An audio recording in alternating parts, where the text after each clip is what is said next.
Vamos começar aqui, à medida que as pessoas vão entrando, vamos desfrutar também daquilo que você vai dizer. E eu quero começar nós vamos ter várias perguntas, como eu tenho dito, cada pergunta dessa merecia passar uma live inteira, pela bagagem que você tem, né, dos assuntos. Eu já te escutei várias vezes, você sabe disso. Então, para cada Sim. assunto desse, demoraria de sobra aí mais de uma hora, né? Então, eu selecionei aqui algumas perguntas que a gente possa contemplar vários assuntos ao mesmo tempo.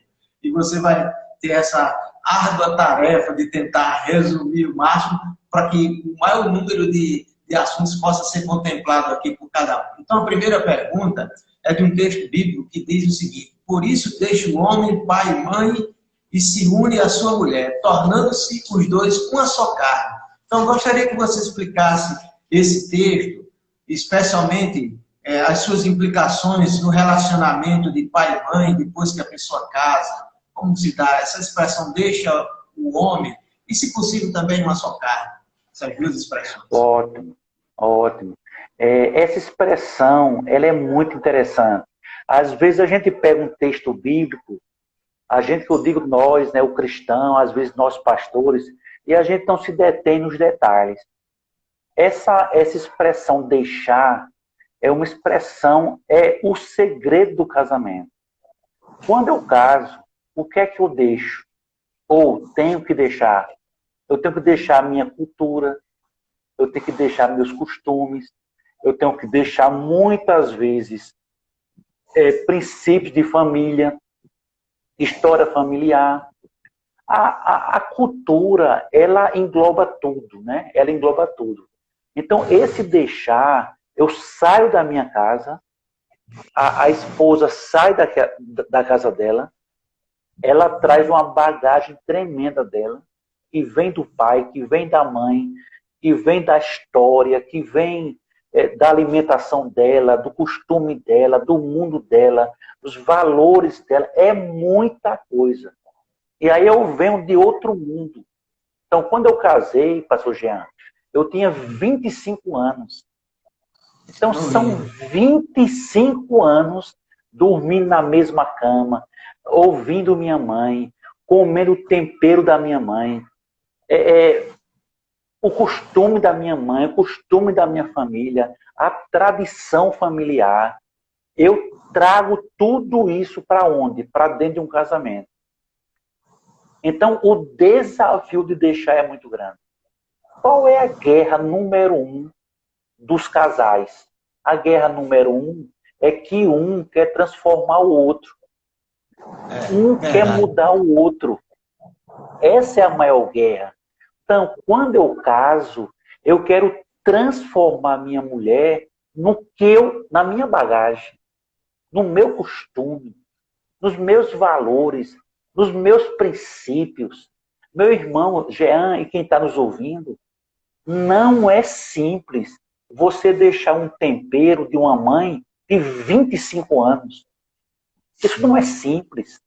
Então, casamento, ele é um mistério muito profundo. Então, esse deixar, ele envolve a vida, ele envolve cultura, ele envolve costume, ele envolve muita coisa. Daí o conflito. Para você ter uma ideia, passa-se 10 anos, aí tá os pesquisadores que dizem, para um casal conseguir entrar um no outro. Nos primeiros 10 anos, é conflito, é luta. Por quê? Porque eu trago muita coisa da minha mãe, do meu pai, da minha casa para dentro do casamento. E é um conflito muito grande. Quando a Bíblia diz deixar, é deixar esse meu mundo, ela deixa o mundo dela para a gente conseguir o terceiro mundo, que é o mundo conjugal. Quando a Bíblia diz uma só carne, é uma profundidade muito grande. Porque um casamento é uma relação física, é uma relação emocional, é uma relação psicológica. Então, um entra dentro do outro. Então, quando entra dentro do outro, realmente há um entrelaçamento de carne, de vida, de alma. É uma profundidade muito grande. Então, daria uma live, né? Como você disse, É verdade, é daria uma verdade. live a gente É falar verdade. desse deixar, dessa uma só carne, daria uma live, né? É É muito verdade. profundo. Pastor Jean, pensando bem, a pessoa está deixando pai e mãe. A relação mais profunda que um ser humano tem, nós saímos da barriga da mãe. A barriga da mãe é o lugar mais profundo. Ali a comida, ali a sangue, ali a vida ali dentro. E quando eu caso, eu tenho que deixar essa mãe. Eu tenho que deixar esse pai. Realmente, casamento não é simples, não é fácil. É para É gente que verdade. tem caráter e preparo. Então, em linhas gerais, deixar seria isso. Obrigado, meu pastor. Me diga uma coisa, ainda nessa mesma linha de pensamento, né, uma só carne, que envolve também, claro, a questão da relação sexual do casal. Envolve, não é só Né? isso, envolve isso também. Então, quais são os conselhos que o senhor poderia dar para os maridos quanto à sua inabilidade de promover o prazer sexual da esposa nessa relação sexual? O homem é muito mais, digamos assim, na sua natureza, ele é mais de ter prazer, ele é mais, né, digamos, de possuir, de querer desfrutar, de querer, essa coisa até também machista, mas que também tem muita coisa do homem, do macho, né, do prazer, do possuir, né? Essa expressão comer, por exemplo, é uma expressão horrorosa, né? Mas que se usa. E aí, na nossa cultura, que é uma cultura muito forte, a gente, sem querer, nós somos formados aqui, mulher é para o prazer, é para que o homem desfrute desse prazer. E isso é uma luta muito grande quando nós casamos, essa cultura, essa formação da gente, ela vai para o casamento. E lá no casamento, nós homens, nós não temos preparo, nós não tivemos preparo para compreender o lado sexual da mulher, que é um lado muito mais emocional, muito mais emotivo, né? Geralmente o homem, ele é uma coisa mais física, né? Mas a mulher é muito emocional. Então, eu aconselharia nós homens a termos mais conhecimento desse lado feminino, desse mundo feminino, dessa coisa emocional feminina. A história de uma mulher, da vida dela, do pai dela, da mãe, de onde nasceu, ela vai para sempre. Então, a história da mulher, um marido, ele só é bom marido, também na área sexual, se ele consegue compreender esse mundo feminino e essa história da sua esposa. Aí ele vai compreender melhor essa relação sexual. Vai compreender muito melhor. Isso é uma coisa para ser analisada, estudada, respeitada. Pastor Jean, toda relação, ela tem que ter, toda relação, prazer emocional, Sim, isso. prazer físico, prazer sexual e prazer psicológico. Para quem? Para o homem e para a mulher. Então, quando é que eu sei que o meu casamento está equilibrado? Quando tem esses 4 prazeres. Se um desses 4 está sendo bloqueado, agredido, interrompido, isso vai desembocar em problema sério dentro do casamento, problema emocional, de briga, de confusão, baixa autoestima.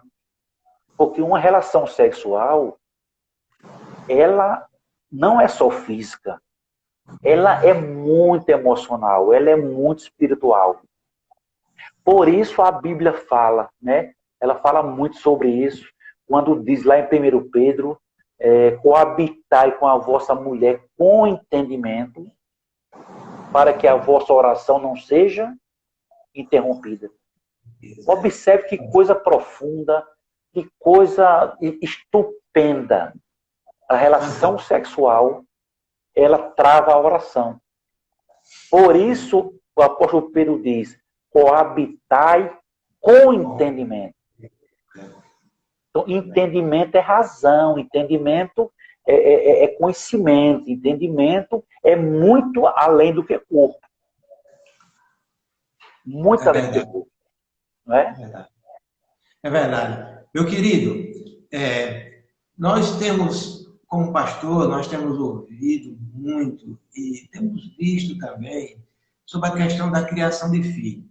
Eu tenho observado dois dilemas. Eu queria entrar num desses dilemas. O primeiro é que parece que os pais perderam o respeito, né? O menino faz o que quer, a menina faz o que quer na sua fase inicial e assim, a grosso modo, falta um pouco de autoridade, de moral, de imposição do pai, da mãe.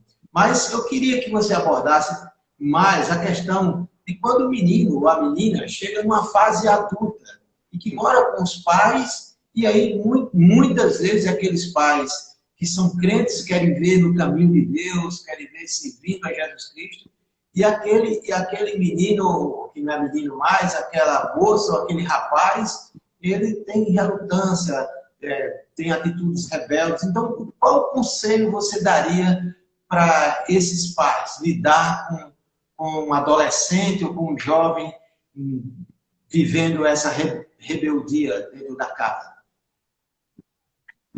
Sabe uma coisa que nós esquecemos, mas esquecemos de verdade? É que nossos filhos são pecadores. Nós esquecemos isso. Então, eles têm a sua vida pessoal, eles têm a natureza pecaminosa, eles são inclinados ao pecado, inclinados ao mal. Muitas vezes o pai e a mãe carregam um remorso, carregam uma culpa muito grande, e a pergunta é, onde eu errei? Muitos fazem isso. Não é isso? Onde é que eu errei? E fica aquela culpa. Era para eu ter feito isso. Era para eu ter feito aquilo. Eu fui muito frouxo em tal ponto, em tal ponto. Às vezes, sim. Realmente. Por quê? Porque nós pais também, somos pecadores também. E nós também erramos também. Então, hoje, o que nós fizemos de correto, de plantar a palavra de Deus, de ensinar a oração, de levar para a igreja, nós temos que crer que um dia vai brotar. Essa semente vai brotar. Mas uma coisa que a gente não pode deixar de pensar é que eles têm a vida deles. E quando eles crescem, eles tomam as decisões em cima dessa natureza pecaminosa. Estou falando de filho adulto. Já o filho adolescente, eu acho que nós, pastor Jean, a gente nunca nos aprontamos para enfrentar uma situação como essa. O adolescente hoje, ele é movido à tecnologia. Ele é apressado. Observem, eu não estou dizendo que são todos não, mas a maioria dos adolescentes, a maioria é insatisfeita.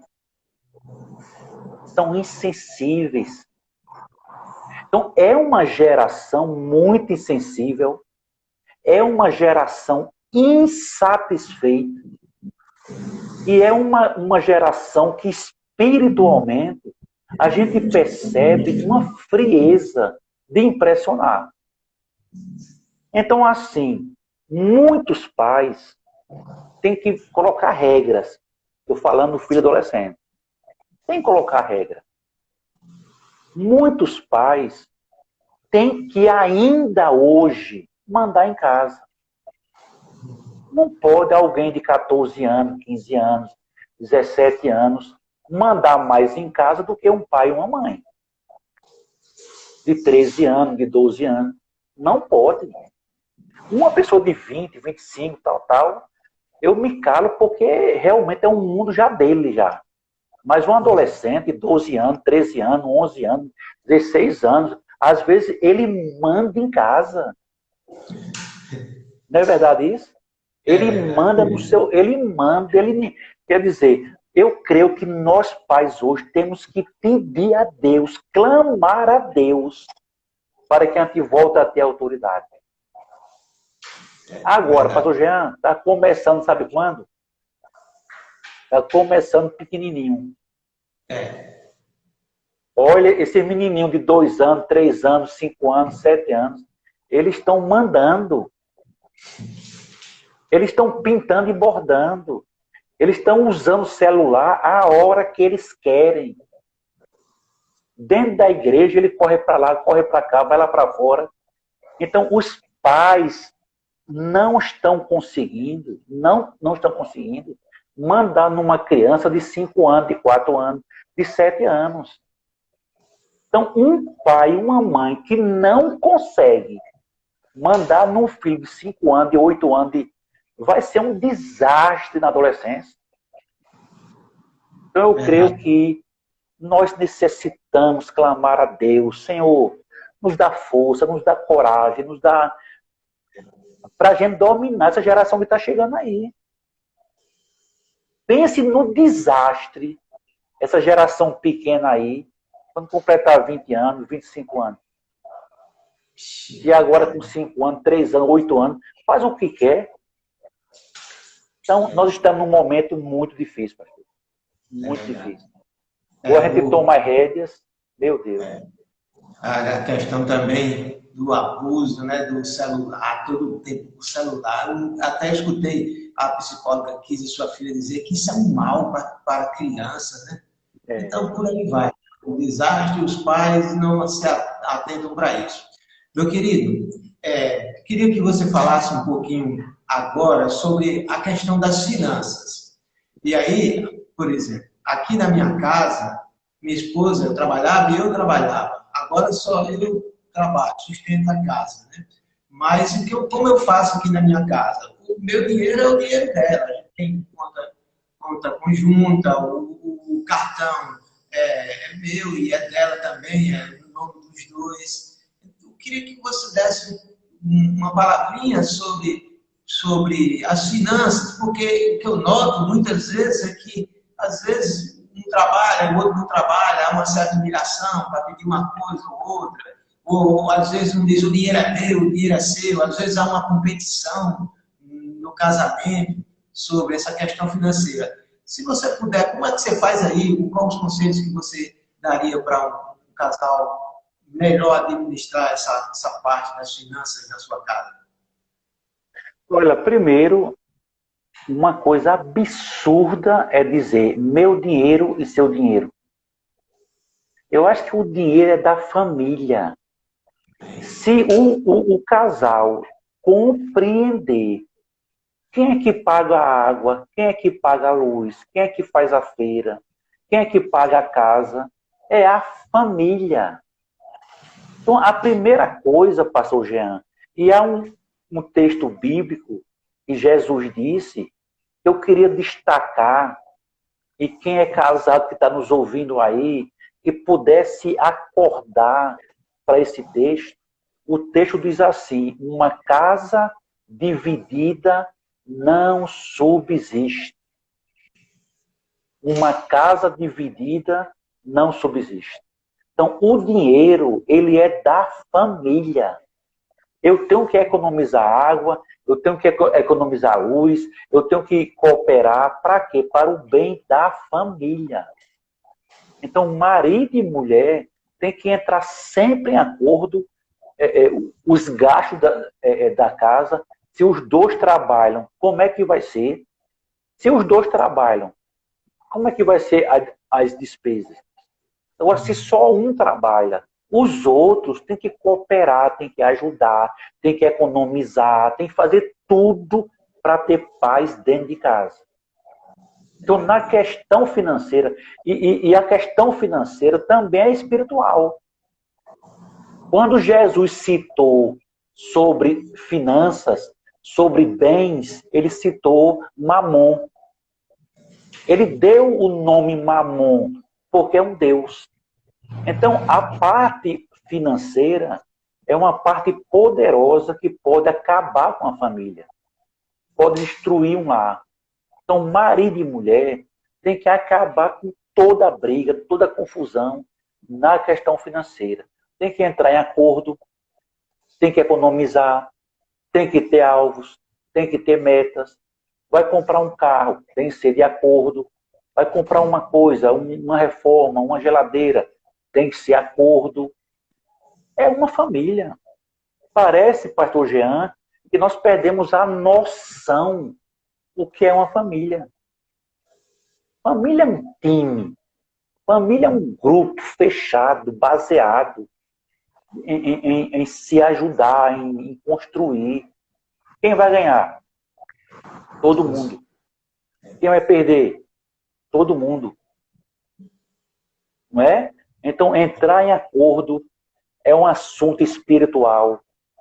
Tá? Não é, nunca pode ser, isso é meu dinheiro, isso é seu dinheiro. Que casamento é esse? Que a pessoa não sabe nem quanto o outro ganha. Não, que casamento é esse? É um casamento mudando, um casamento de gente que não conhece a Deus, que age assim. O tempo está passando, né? É verdade. Não, mas tá bom, tá ótimo. Estamos aí no tempo. Uma vez eu escutei você falando e como você ensinou o seu filho. Não sei se você lembra dessa história, né? Ensinou o seu filho sobre essa mordomia das finanças, dele separar. Isso. Foi no shopping. Ele conta essa história aí, se você lembrar aí. Lembro sim. É assim, a gente dava tudo a ele. Tudo, mas tudo mesmo. Era roupa, presente demais, carro demais, bola demais, bicicleta, tudo. E um dia eu compreendi que eu estava acabando com ele. Porque ele tinha demais, ele tinha demais. É um dos maiores erros de um pai e de uma mãe. É dar tudo a um filho. É um dos maiores erros. Então o que é que eu fiz? Eu sentei um dia com ele e falei que a partir daquele dia, primeiro ele ia dar metade da roupa dele aos pobres, a metade dos presentes. Que maravilha! E naquele dia em diante, ele compraria as coisas com a mesada que eu dou a ele. Ele vai economizar, vai juntar. Então, ele começou a comprar as coisas dele. Aí eu quero muito um PlayStation, eu quero muito uma bicicleta nova. Venda seu celular, venda o que você tem. E ele começou a fazer. Então, resultado, nós percebemos que o valor que ele dá ao que ele tem mudou completamente. Mudou completamente. Uma história que eu sugiro quem está assistindo possa ver é de Silvio Santos. Silvio Santos nunca deu às filhas mesada. Nunca. Todas se formaram, todas trabalharam. E ele diz o seguinte, ele disse que escutou de um homem muito rico dizendo que é acabar com seus filhos de tudo que eles querem. Mas ensina eles a viver.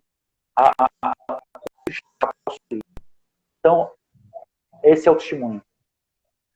Que coisa boa, né? Porque, na verdade, às vezes a gente quer dar tudo, né? Às vezes o pai não teve aquilo na infância, então acaba que ele quer recompensar de alguma forma. E isso... Pastor, tem uma frase que eu já escutei demais. A frase é: eu não quero que o meu filho passe o que eu passei. É demais, né? É verdade. Não é? Não é isso, pastor? Isso é um absurdo. Isso é um absurdo. Então, eles têm que se preparar para a vida. Isso não é fácil. Mas preparar para a vida, para enfrentar a vida. A vida é dura. A vida tem gente ruim, a vida tem não. A vida tem dor, a vida tem sofrimento. Você conheceu 15, a minha filha, né? Você viu a live dela e ela vai fazer uma live com vocês. O apartamento dela, ela que comprou. Amém. Com o noivo, com sacrifício tremendo. Juntando um pouquinho de dinheiro aqui, um pouquinho de dinheiro ali. Suou, mas comprou. Então, nossos filhos precisam dessa raça para enfrentar a vida. Eles vão sofrer muito. Eles vão sofrer muito. É verdade. É verdade. Sofre porque não aprendeu e sofre quando não consegue, né? Porque a coisa não tá fácil, né? Porque não tá fácil. A tua aprendizagem. Você disse uma coisa aí que me chamou muita atenção, né? Falando dessa parte financeira e tudo mais, que a família é uma equipe.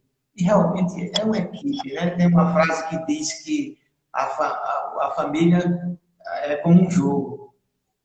Ou todos ganham ou todos perdem. Né? Não tem esse de empate. Ou ganha ou perde. Se está dando errado, está todo mundo perdendo. Se está dando certo, está todo mundo ganhando. Né? E a gente quer ganhar. É isso mesmo. É isso mesmo. Meu querido, eu escutei uma triste notícia a semana passada no jornal SBT e a jornalista disse que, comparando esse período da pandemia com o período do ano passado, relacionando com o número de divórcios, no Brasil aumentou mais de 70% o número de divórcios. É uma notícia muito triste. Aliado a isso, há estatísticas que o divórcio cresce muito no meio evangélico, uma proporção quase que igual ao meio católico. E isso é muito preocupante, meu querido. Eu queria que você comentasse e até a gente pudesse relembrar as frases de Jesus, que disse até que a morte nos separe, o que Deus uniu não separe o homem. Que você pudesse gastar até um pouquinho mais de tempo falando sobre quais são as suas recomendações para os casais não cair nessa armadilha diabólica do inimigo, que quer a destruição da família, que quer a separação, que quer o divórcio.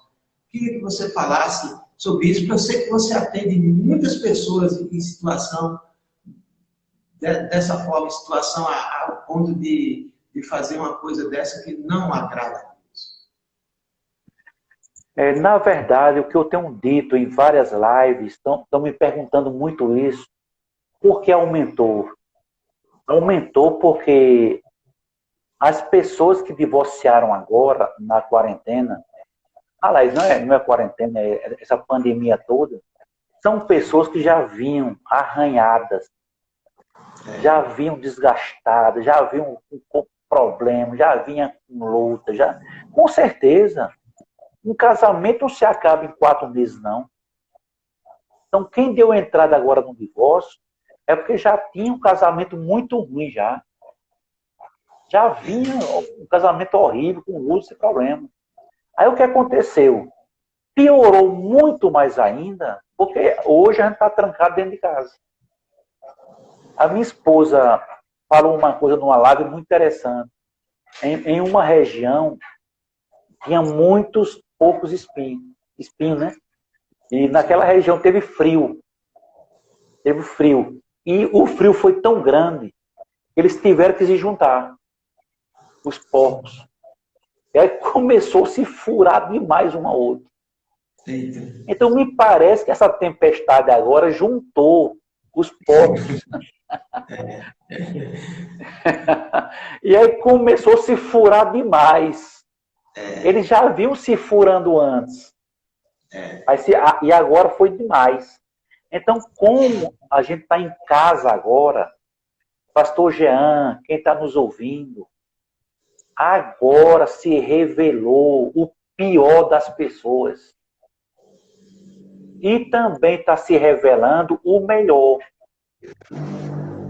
Porque agora está todo mundo dentro de casa. Quem não tinha paciência piorou.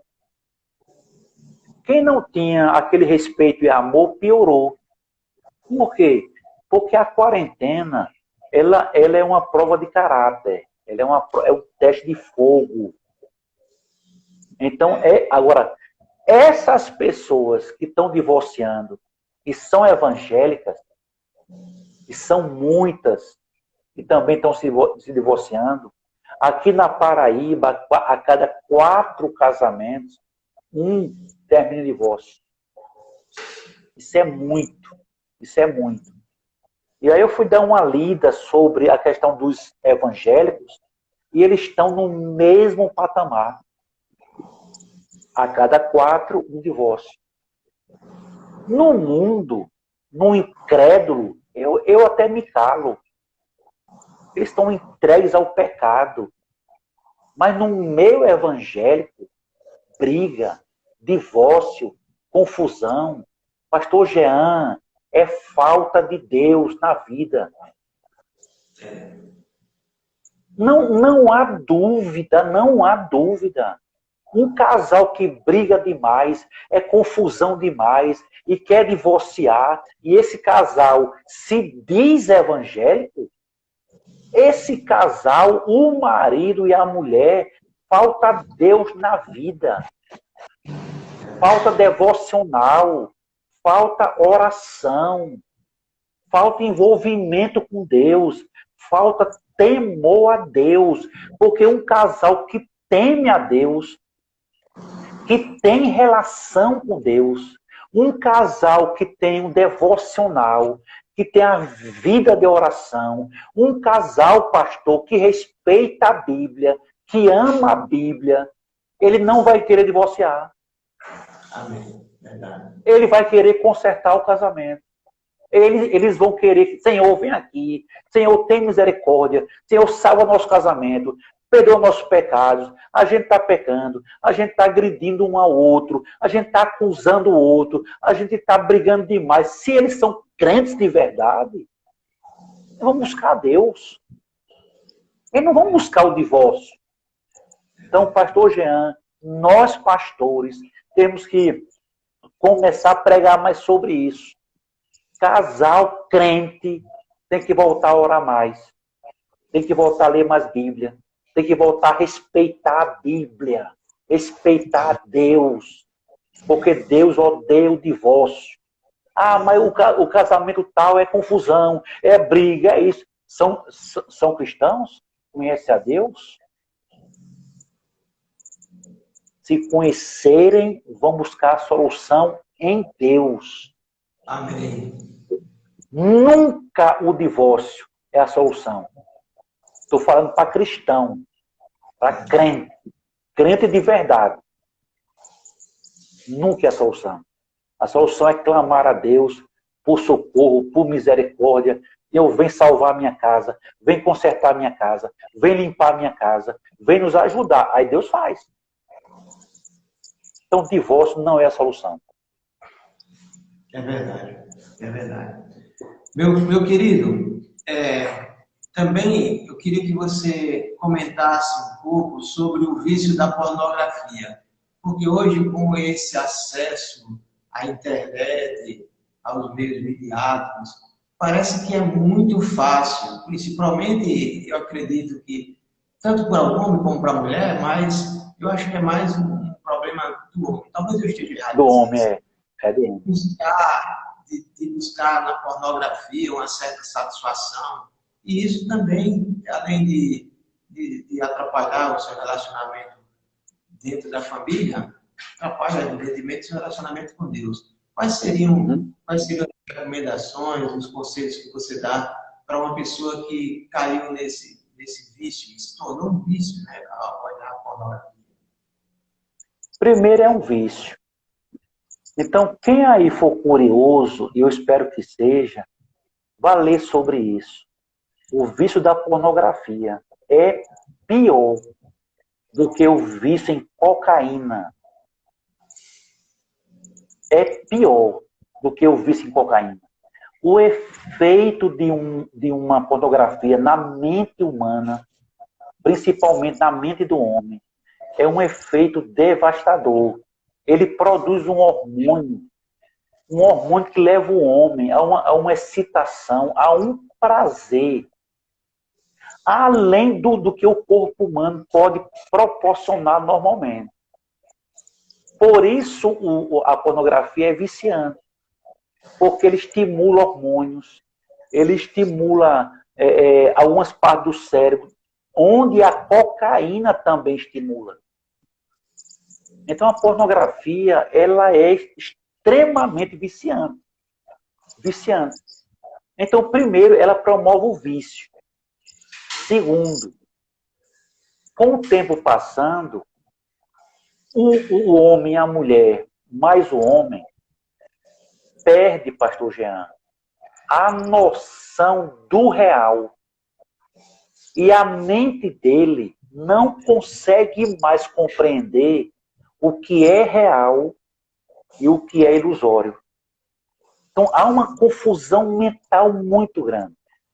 E o que acontece com esse homem? O que acontece com esse casal? Eles não conseguirão mais ter prazer se não for virtual, se não for na pornografia. Eu conheci uma história de um casal, eles tiveram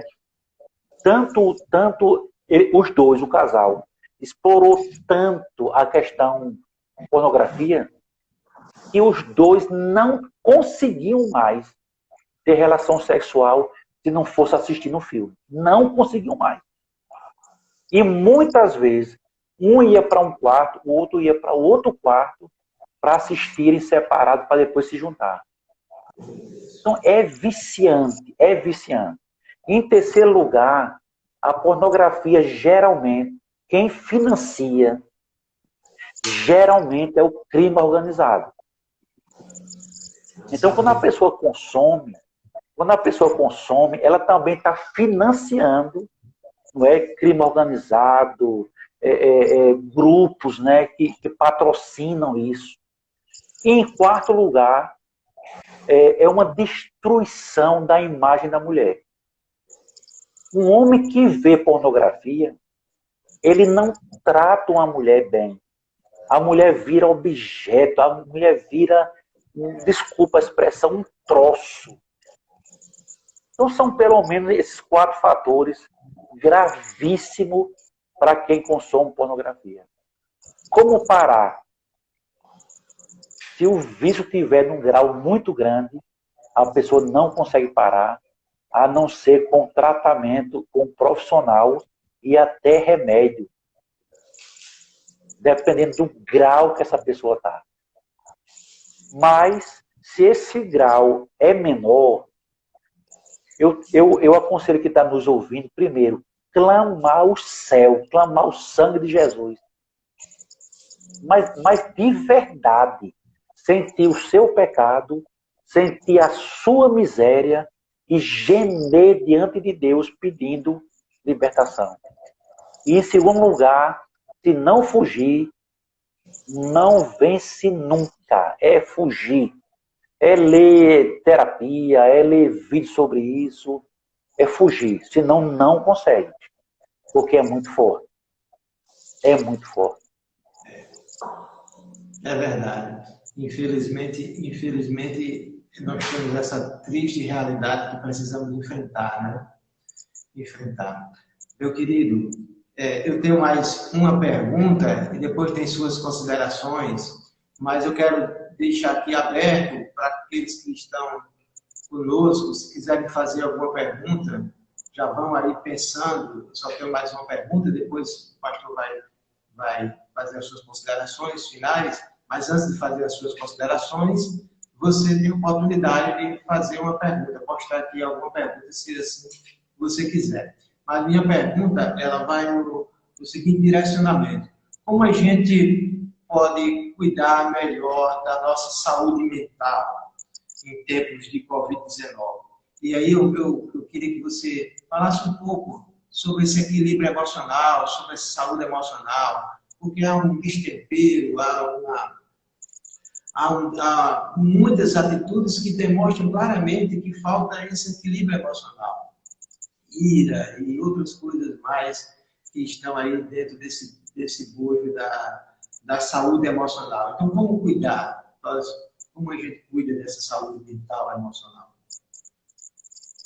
Primeira coisa, pastor, quem esgota a mente, quem esgota as emoções, são as informações. Então, a primeira coisa para quem quer não sofrer de ansiedade, quem quer guardar suas emoções, quem quer viver, mesmo nessa pandemia, viver tranquilo, viver em paz, com as suas emoções equilibradas, a primeira coisa é pare de ver informações desnecessárias. Informações que agridem a emoção. Informações inúteis. Informações todo dia sobre morte, sobre fulano morreu, não sei quantos morreram. Só informações terríveis. Isso gera um esgotamento mental. Isso gera uma ansiedade. Isso gera um desequilíbrio que a gente não tem ideia como bombardeia a mente e vira ansiedade, pode virar depressão, pode virar esgotamento mental, esgotamento emocional. Então, primeira coisa, filtre notícias.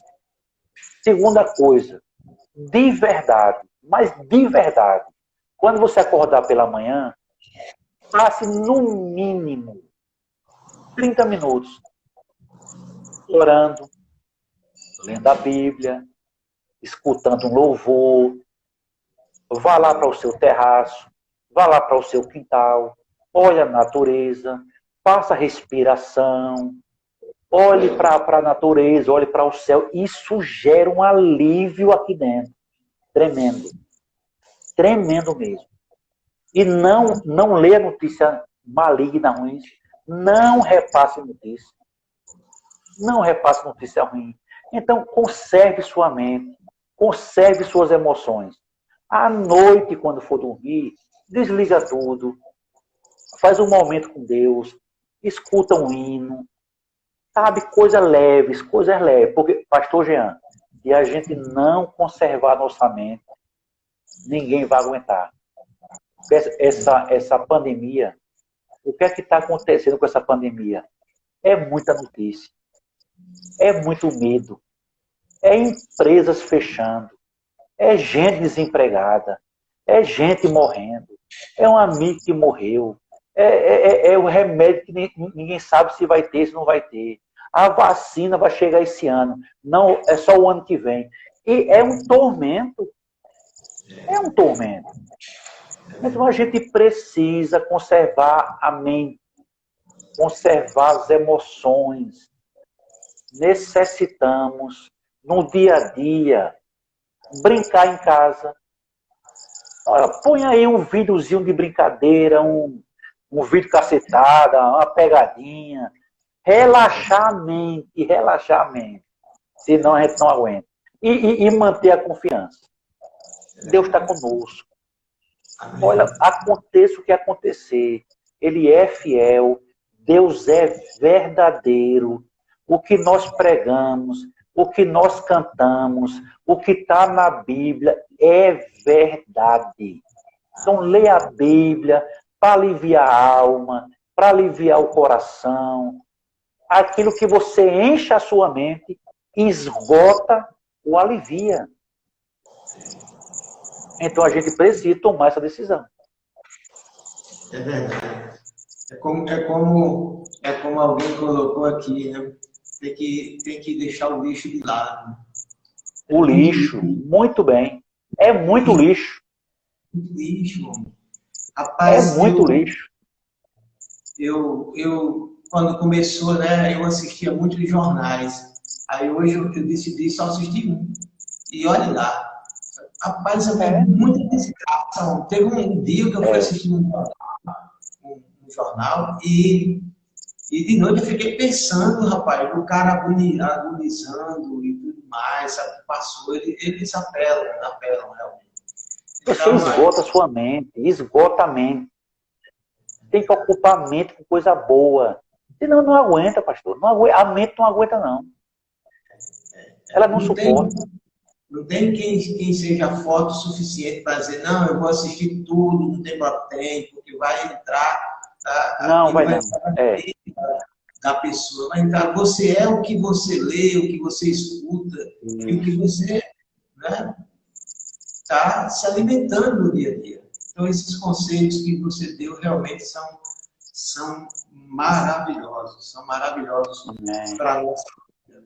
Eu queria, antes de terminar, queria deixar você à vontade para, acho que todos compreenderam que não, até agora não mandaram nenhuma pergunta, mas se quiserem dar tempo, eu queria deixar um convite para todos. Na próxima semana, nós estaremos aqui com a nossa live falando sobre vícios emocionais com a psicóloga Kísia, que é filha aí do nosso querido pastor. E eu fiquei tão empolgado de ver Que bom. as lives no seu Instagram, que quiser ver também pode acessar, vale a pena.